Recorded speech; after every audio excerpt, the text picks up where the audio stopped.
Depuis un peu plus d'une semaine qu'il y a eu prestation de serment au Cameroun, prestation de serment du président de la République, son Excellence Paul Biya. Ils sont nombreux, ces Camerounais qui attendent le remaniement ministériel. Nous précisons que le dernier remaniement au Cameroun date de 2019. 6 ans plus tard, il n'y a plus ce mouvement pour essayer de renouveler l'appareil au niveau de l'État, au niveau ministériel. Qu'est-ce qui coince?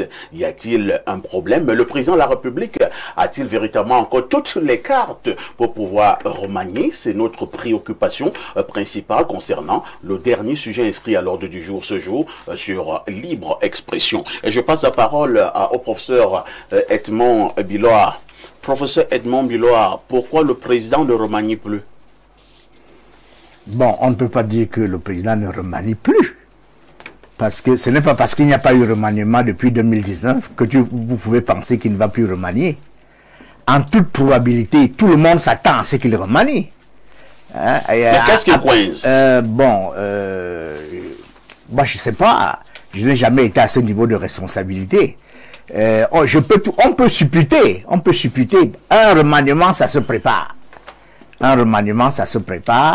Et donc, je présume que le président de la République et ses collaborateurs sont en train de préparer un remaniement.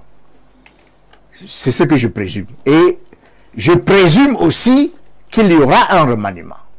Parce que après l'élection présidentielle, et d'ailleurs, nous autres qui étions sur le terrain au cours de la campagne, beaucoup de Camerounais ont demandé qu'il y ait un changement de la classe politique. Un renouvellement de la classe politique. Les gens disent, mais ils sont là depuis une éternité. Pourquoi est-ce qu'on ne peut pas changer? C'est ce que les gens disent sur le terrain. Tout comme les gens disent aussi, bon voilà, chez moi là-bas dans l'Ombamekim, ils ont dit non, les routes sont mauvaises. Tout le temps, il y a des coupures d'électricité. Il faut que ça change.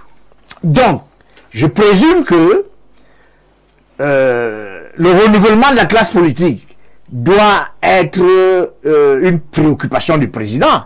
Je ne dis pas qu'il faut changer toute la classe politique, parce que cela pourrait déstabiliser le système. Mais le renouvellement de la classe politique peut être une préoccupation du président.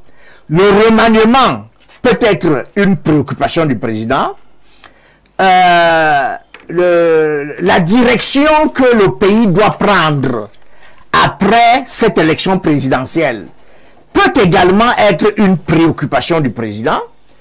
Je présume également que l'économie devrait être une préoccupation du président, parce que, bon, tout le monde dit que nous sommes un pays résilient, mais on pourrait aussi être comme d'autres pays qui étaient au même niveau que nous dans les années 80 et qui ont pris de l'avance.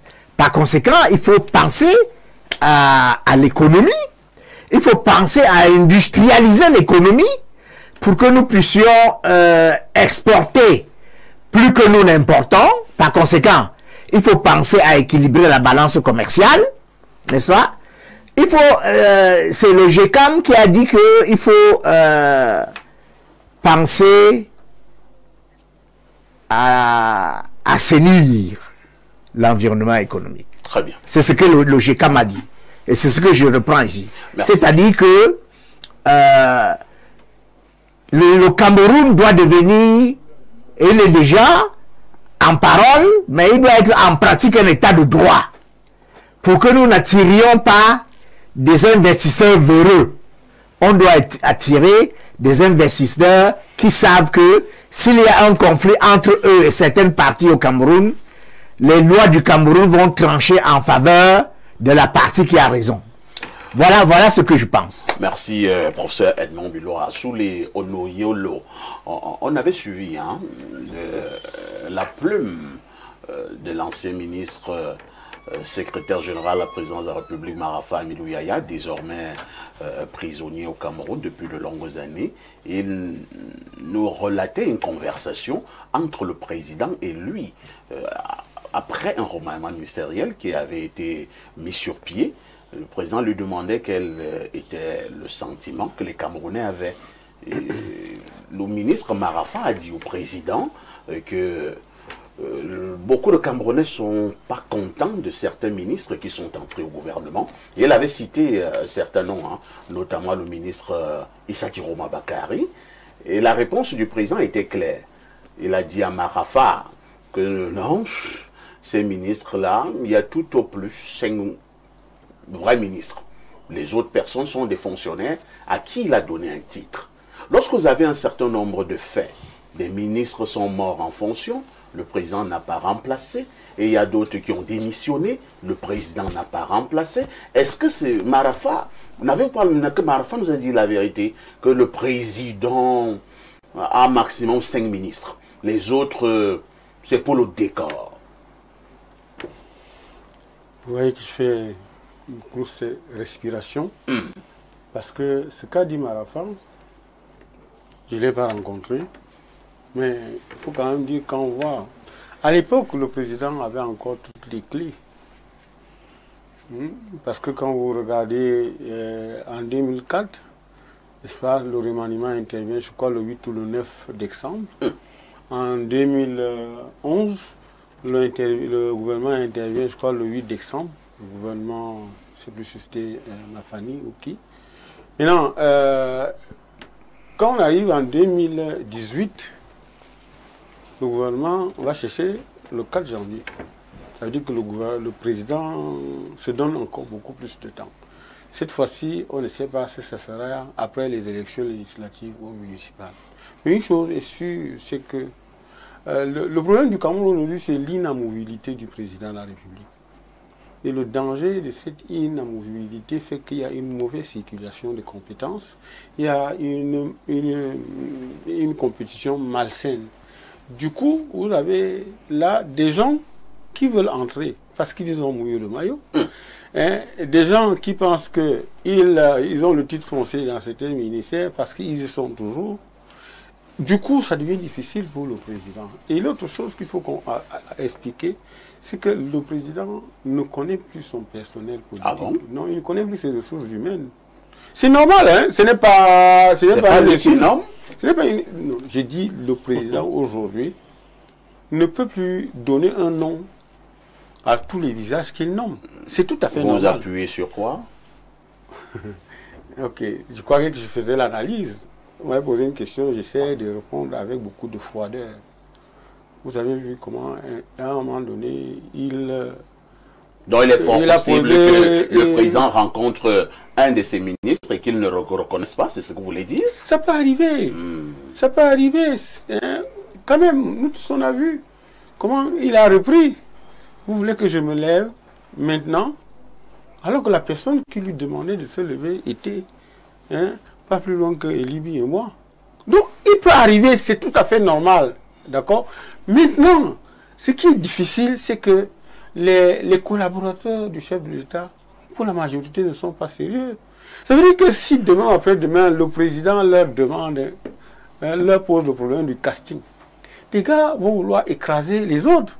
Ils vont vouloir simplement dynamiter, parce qu'entre eux, s'il y avait une solidarité gouvernementale, n'est-ce pas, ce serait un problème facile à régler.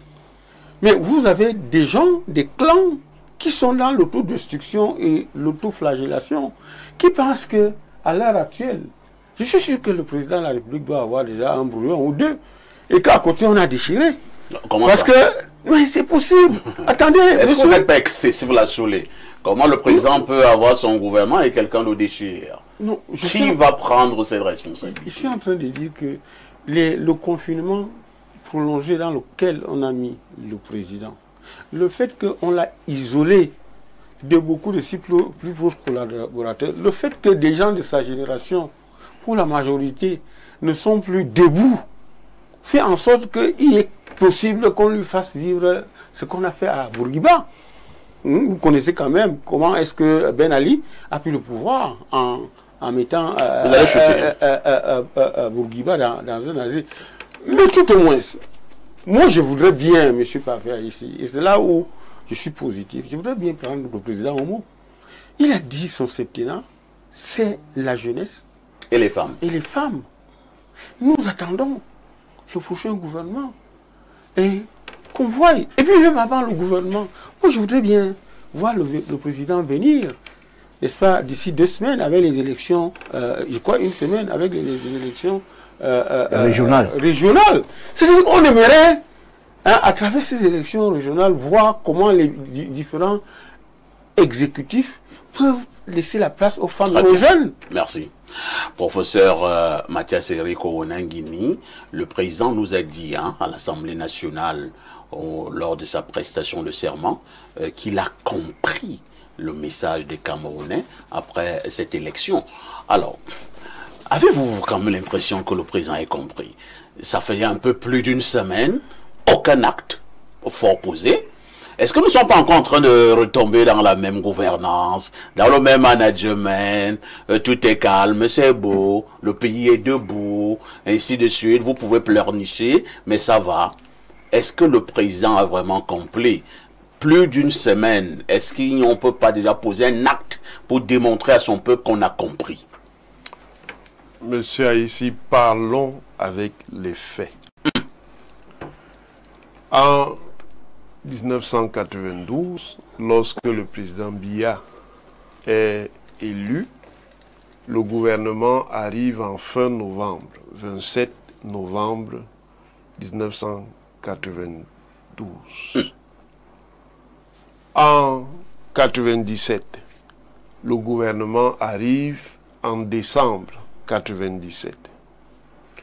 En 2004, le gouvernement arrive le 8 décembre 2004. En 2011, le gouvernement arrive en décembre 2011. En 2018, le gouvernement arrive en janvier 2019, le 4 je crois. Qu'est-ce que ça signifie? Ça signifie que par rapport à la manière de procéder, on n'est pas sorti des limites de temps dans lesquelles le président met en place le gouvernement après avoir été élu. Ça, c'est la première chose. Deuxième chose, résultant de la première, il y a nécessairement, après une élection présidentielle, un gouvernement qui est mis en place jusqu'ici. C'est comme ça que les choses se passent. Maintenant, en fonction de ses orientations et de ses intérêts, le président de la République peut donner une ampleur plus ou moins forte à ce mouvement ministériel que nous appelons commodément le remaniement ministériel. Il peut faire une formation de gouvernement, ça veut dire qu'il fait un remaniement très fort, non simplement en choisissant beaucoup de nouvelles personnes, mais en même temps en réorganisant le gouvernement. On appelle ça une formation de gouvernement. Il peut faire un réaménagement gouvernemental. Ça veut dire qu'il y a une certaine ampleur, mais ce n'est pas aussi fort qu'une formation de gouvernement. Il peut faire un réajustement gouvernemental qui, lui, est beaucoup plus limité. Donc, le président a le choix. Pour l'instant, je pense que le peuple a besoin d'une formation de gouvernement. Hein. Bon, je ne sais pas où vous avez vu le peuple qui vous a dit qu'il avait besoin d'une formation de gouvernement. Vous pensez que le peuple a besoin d'un réaménagement, c'est ça? Moi, je n'en sais rien. Finalement, le peuple a besoin de quoi? Je n'ai pas l'expression de cette volonté du peuple. Sur quoi vous appuyez-vous en termes de preuves? Professeur, au regard de tout ce qui s'est passé, est-ce que le président devrait encore prendre autant de temps pour mettre sur pied un nouveau gouvernement? Je vous dis que par rapport aux habitudes... Non, puisqu'on reste au niveau des habitudes, est-ce qu'il n'est pas temps que le président sorte de ses habitudes? Non, je vous dis qu'il s'il continue avec les mêmes habitudes, professeur, est-ce qu'il montre donc qu'il a compris? Monsieur Haïssi, oui. Un système institutionnel fonctionne avec des règles et des conventions. Les conventions, ce sont des règles qui ne sont pas écrites, mais ce sont des règles pratiques. Voilà la base rationnelle d'où on part. Maintenant, ça peut éventuellement changer, d'accord. Mais pour l'instant, on n'a pas encore eu d'éléments montrant que ça change. Donc, c'est une manière de vous dire qu'on est encore dans les limites. C'est quand on sera en mars 2026 ou en juin, on va commencer à s'inquiéter. 2026. Quand nous allons commencer à nous inquiéter. Oui, que vous auriez des raisons de vous inquiéter. Donc pour l'instant, c'est encore bon. Pour l'instant, entre guillemets, comme vous dites, Tous les ministres là, ils travaillent bien. Maintenant, je n'ai pas dit que les ministres travaillent bien ou qu'ils travaillent mal. Ce n'est pas à moi d'apprécier d'ailleurs cela. Maintenant, quand on regarde la situation, quand on regarde même l'élection, il est évident que ça induit une volonté d'un changement, entre guillemets, fort, c'est-à-dire d'une formation de gouvernement. Et cette formation de gouvernement induit aussi un large renouvellement. Ça ne veut pas dire, comme le disait M. Ango tout à l'heure, que tout le monde va comme le disait le professeur Bilois, que tout le monde va partir. Mais ça veut dire que peut-être il y aura un renouvellement fort. Merci. Ne soyons pas pressés, attendons, ça viendra. Lorsque vous continuez à tenir ce langage-là, professeur, le peuple est inquiet. Il n'y a aucune inquiétude. Ça je va vous ai donné les rythmes. Les rythmes, c'est généralement décembre. Le rythme le plus lointain, le plus éloigné dans le temps, c'est janvier. C'est vrai qu'il y a un ministre, que j'ai oublié volontairement son nom, qui nous avait dit le temps du président n'est pas le temps du peuple. Vous vous rappelez du nom de ces ministres, professeur? Oui, je me rappelle. Comment vous pouvez le dire lui-même. Vous-même. C'est le ministre d'État Famnogo. Il n'y a rien de particulier là-dessus.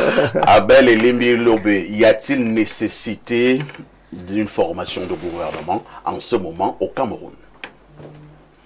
Moi, j'ai un camp. Je suis dans le camp de ceux qui ont perdu l'élection. Ouais. Encore perdu l'élection. Et comme nous avons perdu, et pour la 17e fois, je me sens bien fondé à dire que les gens ont préféré M. Biya avec ses comportements qu'à un changement. Ils ont préféré le président Biya qu'ils connaissent depuis 43 ans, dont ils connaissent les comportements. Il n'y a donc pas lieu de se plaindre de lui. Le président, lui, ne connaît pas les urgences. Non, le président, c'est lui qui est élu. C'est lui que les Camerounais ont préféré. Et il fait à sa guise. Il fait comme la Constitution lui demande de faire. Et la Constitution ne lui a donné aucun délai de formation de gouvernement. Ça, c'est clair. C'est pour ça. Il faut que nos compatriotes cessent de s'abreuver sur des sources des séditieux, de ceux qui organisent la rébellion, qui entretiennent les esprits pour que les esprits aillent dans tous les sens. Il n'y a aucun texte qui dit que si les résultats des élections sortent, le président doit faire le gouvernement dans 1, 2, 3, 4, 5 semaines. Voilà. Il y a seulement un texte qui dit que après la proclamation des résultats, l'investiture a lieu à tel moment. Et qu'il entre en fonction à partir de l'investiture. Limbi Lobé, c'est vrai, vous n'apprenez rien à personne. Nous savons très bien qu'aucun texte ne le dit, qu'après une élection présidentielle, on doit passer automatiquement à un remaniement ministériel. Mais lorsque nous étudions également les usages dans presque tous les pays du monde, nous nous rendons compte même au Cameroun, qu'après une élection présidentielle, il y a la formation d'un gouvernement. Oui, au Cameroun. Est-ce que le président vous a dit qu'il n'allait pas former de gouvernement? Il le forme quand? Sur son temps. Et vous n'avez pas le droit. Il va prendre ce temps-là. Je suis dans le camp de ceux qui disent que si on voulait que ça se fasse autrement, on n'avait qu'à l'enlever. On ne l'a pas enlevé. On sait donc comment il fonctionne. Je ne lui demande rien. Je ne lui demande rien. Ce qu'il fait est bon. C'est ça que les Camerounais ont voulu. Ils n'ont pas à jacasser. Je constate que le professeur Bilois a ri. Ce que je veux dire, le RDPC. Ce que je veux dire, c'est que nous sommes dans un pays de désordre, d'indiscipline, à telle enseigne que chacun ne reste plus à sa place. Des gens qui n'ont aucune compétence à former le gouvernement publient les gouvernements tous les jours. Tous les jours dans les réseaux sociaux, vous avez des publications des gouvernements. Est-ce que ces gens... Il y a des gens qui ont même contesté le processus électoral. Est-ce que ces gens qui publient ces gouvernements sont-ils un temps soit peu conscients qu'ils sont en train de prendre la place du président, qui n'ont pas le droit de prendre? Comme il n'a plus rien à faire, il publie le gouvernement. Laissez le président tranquille. Il a gagné les élections. Aucune loi ne l'oblige à former le gouvernement dans les délais qui vous plaisent. Ok, c'est compris. Il formera le gouvernement. Il peut même ne pas former de gouvernement. Il y a un gouvernement. Le Cameroun n'est pas sans gouvernement. Vous oubliez quand même qu'il y a eu... Maintenant, je nuance mon propos. Vous oubliez quand même qu'il y a eu des membres du gouvernement qui sont morts en fonction, qui n'ont jamais été remplacés. Vous oubliez qu'il y a eu des gens, des démissionnaires, qui n'ont jamais été remplacés. Bon, le Cameroun... Mais monsieur Aïssi, les gens viennent d'élire le président avec des ministères sans premier ministre. Ils l'ont élu. Donc c'est bon. Très bien. Je termine en disant que les gens qui forment ce gouvernement, soit ils ont des agendas pour empêcher le président de former le gouvernement que lui il veut, pour faire des pressions sur le président. Nous sommes là dans quelque chose de délétère qui se produit depuis plusieurs années. Mais l'homme discipliné que je suis, je dis aux uns et aux autres, et surtout à nous qui avons perdu, nous n'avons pas à dire au président, il faut que tu fasses ceci, il faut que tu fasses... Ce n'est pas ceux qui échouent qui disent à celui qui a gagné comment on fait pour gagner. C'est compris. Sam Sévérin Ango, nous avons justement eu ce faux gouvernement que je baptise ce matin le gouvernement des réseaux sociaux. Mais on a eu une autre impression dans l'analyse que c'est un faux gouvernement tout de même qui a retenu l'attention de plusieurs Camerounais. Est-ce que cela ne nous amène pas à conclure que effectivement le peuple dans sa majorité a soif d'un gouvernement, d'un nouveau gouvernement? Oui, j'ai également pu découvrir la composition de ce gouvernement, des réseaux sociaux comme vous l'appelez. Mais moi, je vais vous dire très personnellement, je pense qu'il était vraisemblable. Ah bon? Et sans être dans le secret, je crois qu'il y a quelques dysfonctionnements. Au risque de me faire taper dessus, moi, je vais parler la main sur le cœur. Parce que je suis déçu de ce que j'ai entendu avant moi, de la part même d'éminentes personnalités. Le Cameroun de 2025 n'est pas le Cameroun de 92 ou de 2011. 2017, 2011, 2004. Le président Paul Biya de 2025 n'est pas le président de 1982, encore moins de 2004. Il faut quand même qu'on soit conscient, peut-être parce que certains restent majoritairement dans leur bureau. Nous sommes sur le terrain, on écoute. Nous sommes dans les taxis, sur les motos, on discute avec tout le monde. Nous sommes en train d'étouffer. Le peuple camerounais étouffe. Le peuple camerounais attend. C'est quand même assez ahurissant d'entendre dire que le président a la latitude de prendre tout son temps. Il n'est pas pressé. Il est maître de l'horloge. Il est libre d'agir ou de ne pas agir.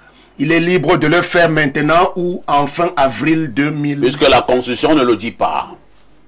Non, la Constitution le dit d'une certaine manière. Je pense qu'un chef de l'État, d'abord, première chose, parce que j'ai bien le sentiment qu'il y en a qui veulent enfoncer l'État camerounais. Et c'est lui qui incarne cet État aujourd'hui. Quand on est élu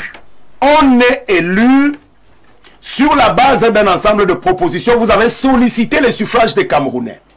Donc dès lors que vous êtes proclamé élu, vous avez obligation, c'est une obligation, de faire ce que la majorité des Camerounais qui vous ont choisi attend.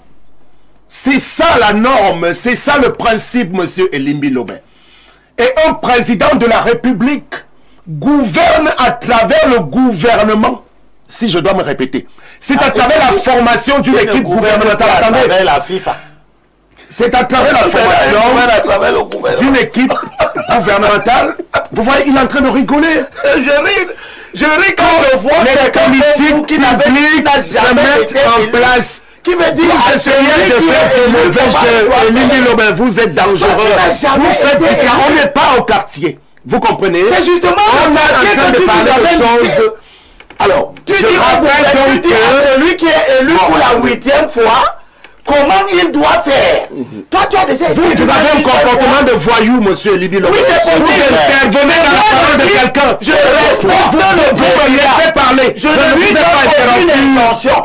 Toi qui n'as jamais été élu, qui ne sais pas comment on fait pour être élu, c'est toi qui lui donnes la leçon vous faites pour organiser le mauvais aloi de ses engagements. Vous allez vous taire et je vais continuer.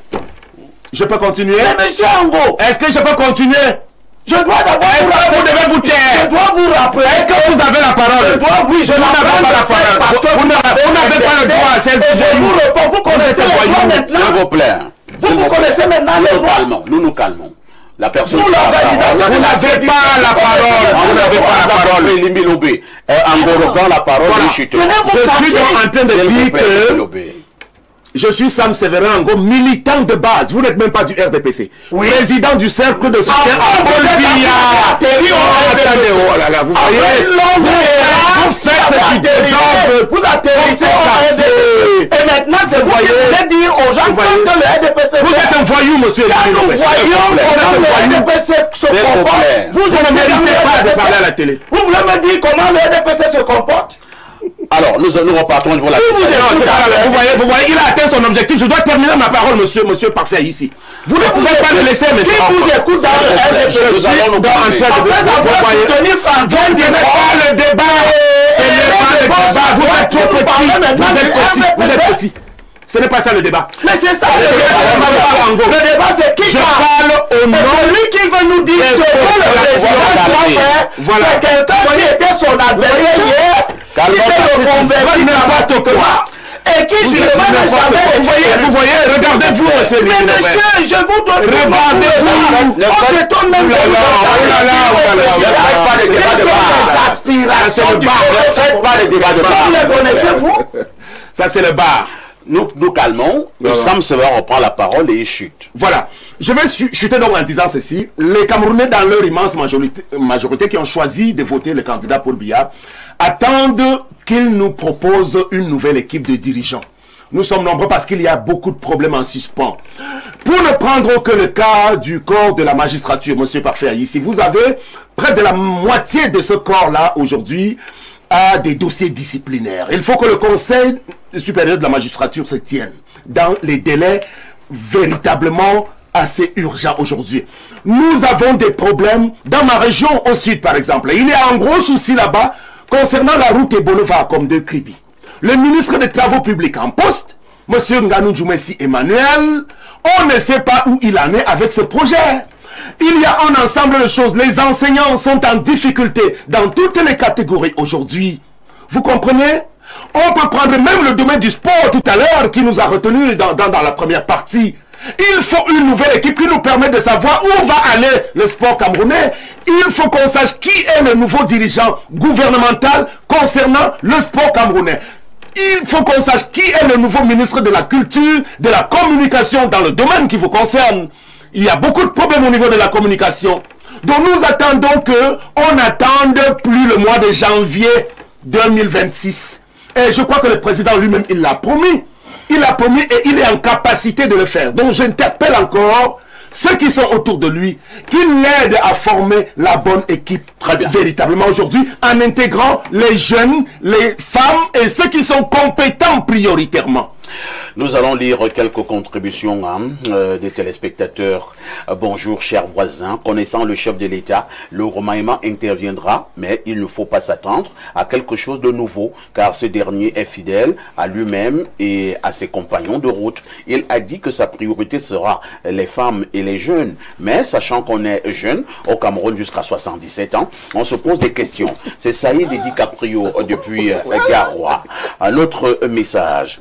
Bonjour. bonjour parfait. Et Limbi Lobé, le bon sens est la chose la mieux partagée. On ne va pas rester attendre quand le chien aura les dents pour former le gouvernement. Et c'est là où on saura si le président tient encore les manettes de l'État. C'est Patrick Dodja qui envoie cette contribution. Donc, salut, salut, perfecto. Vous allez bien, j'espère. S'il vous plaît, dites au papa, comme monsieur Limbi, de se respecter quand les autres ont la parole, qu'il attend de son tour de parole.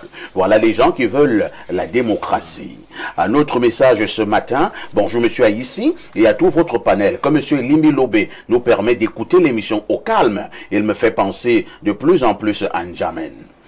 Un autre message. Bonjour cher aîné, s'il vous plaît, n'invitez plus Limbi sur votre plateau. Il est très désordonné. C'est Blaise de Douala.